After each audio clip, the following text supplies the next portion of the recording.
कुल मिलाकर chemical equations chemical घटनाओं की बहुत छोटी और पावरफुल समरी होती है। वे उन गहरे बदलावों को बहुत ध्यान से बताती हैं जो सब्सटेंस के रिएक्ट करने पर होते हैं। वे एलिमेंट्स के लिए यूनिवर्सल सिंबल्स और कंपाउंड्स के लिए खास फॉर्मूलों का इस्तेमाल करके ऐसा करती है। यह यूनिवर्सलिटी पक्का करती है कि केमिकल इक्वेशंस अलग अलग भाषाओं और अलग अलग कल्चर्स के साइंटिस्ट्स और स्टूडेंट्स आसानी से समझ सकें। लेकिन वे सिर्फ इसका क्वालिटेटिव ब्यौरा नहीं है कि क्या रिएक्ट करता है और क्या बनता है। जब ये इक्वेशन सही ढंग से बैलेंस्ड होती है तो वे रिएक्शन के बारे में बहुत कीमती क्वांटिटेटिव जानकारी देती है। यह क्वांटिटेटिव पहलू सभी गंभीर साइंटिफिक काम और इंडस्ट्रियल एप्लीकेशंस के लिए बहुत जरूरी है। केमिकल इक्वेशन सच में दुनिया भर में असरदार केमिकल कम्युनिकेशन की नींव बनाती है।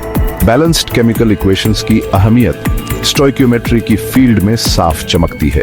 स्टोइकियोमेट्री केमिस्ट्री की वह ब्रांच है जो केमिकल रिएक्शन में रिएक्टेंट्स और प्रोडक्ट्स के बीच क्वांटिटेटिव रिश्तों से डील करती है। बैलेंस्ड इक्वेशंस हमें सटीक कैलकुलेशन करने देती हैं। जैसे हम ये कैलकुलेट कर सकते हैं कि दिए गए रिएक्टेंट से किसी खास प्रोडक्ट की कितनी मात्रा बनेगी, या हम ये ठीक पता लगा सकते हैं कि रिएक्शन को बिना किसी बर्बादी के पूरा होने के लिए हर रिएक्टेंट की कितनी जरूरत है।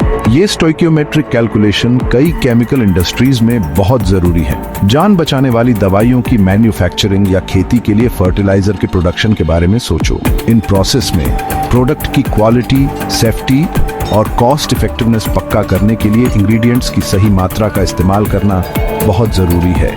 केमिकल इक्वेशंस इन जरूरी अनुमानों को मुमकिन बनाती है। ये पक्का करता है कि इंडस्ट्रियल प्रोसेस किफायती और बहुत असरदार दोनों हों। इसके अलावा केमिकल इक्वेशंस अलग अलग तरह के रिएक्शंस और उनके पीछे के मैकेनिज्म को समझने में एक अहम भूमिका निभाती है। इक्वेशंस को देखकर हम रिएक्शंस को अलग अलग कैटेगरी में बांट सकते हैं।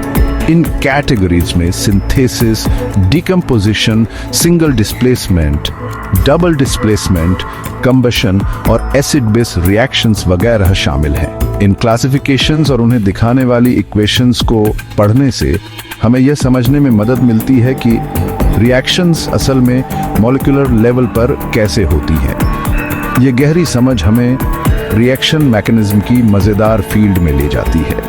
हालांकि एक simple balanced chemical equation detailed step by step mechanism को साफ तौर पर नहीं दिखाती, यह हमेशा जरूरी शुरुआती पॉइंट का काम करती है। आगे की एक्सपेरिमेंटल स्टडी और थ्योरेटिकल एनालिसिस फिर बॉन्ड टूटने और बॉन्ड बनने के पेचीदा प्रोसेस को दिखा सकती है। यह गहरी समझ केमिस्ट्स को नए केमिकल प्रोसेस को कंट्रोल करने और यहाँ तक कि डिजाइन करने देती है। आखिर में केमिकल इक्वेशंस बिना किसी शक के केमिस्ट्री की पढ़ाई और प्रैक्टिस में बुनियादी टूल्स हैं। वे हाई स्कूल के स्टूडेंट्स जो अपनी केमिकल जर्नी शुरू कर रहे हैं, साइंस की सीमाओं को आगे बढ़ाने वाले रिसर्चर्स और केमिकल प्रिंसिपल्स को लागू करने वाले विभिन्न इंडस्ट्रीज के इंजीनियर्स के लिए बहुत जरूरी है। ये इक्वेशंस केमिकल बदलावों के सिंपल क्वालिटेटिव ऑब्जर्वेशंस और इन प्रोसेस की गहरी क्वांटिटेटिव समझ के बीच की दूरी को असरदार ढंग से पाटती है। केमिकल इक्वेशंस को लिखने, बैलेंस करने और समझने की कला में महारत हासिल करना केमिस्ट्री की सच में मजेदार और चमत्कारी दुनिया का दरवाजा खोलता है। वे हमें केमिकल सब्सटेंस के साथ अनुमान लगाने, कंट्रोल करने और नए तरीके खोजने की ताकत देती है। केमिस्ट्री सीखने का पूरा सफर बेसिक कॉन्सेप्ट से लेकर एडवांस्ड थ्योरीज तक इस अनोखी केमिकल भाषा की पक्की समझ पर बहुत ज्यादा निर्भर करता है। वे बिना किसी लाग लपेट के मॉडर्न केमिकल साइंस की नींव हैं और उनकी अहमियत को कम करके नहीं आंका जा सकता।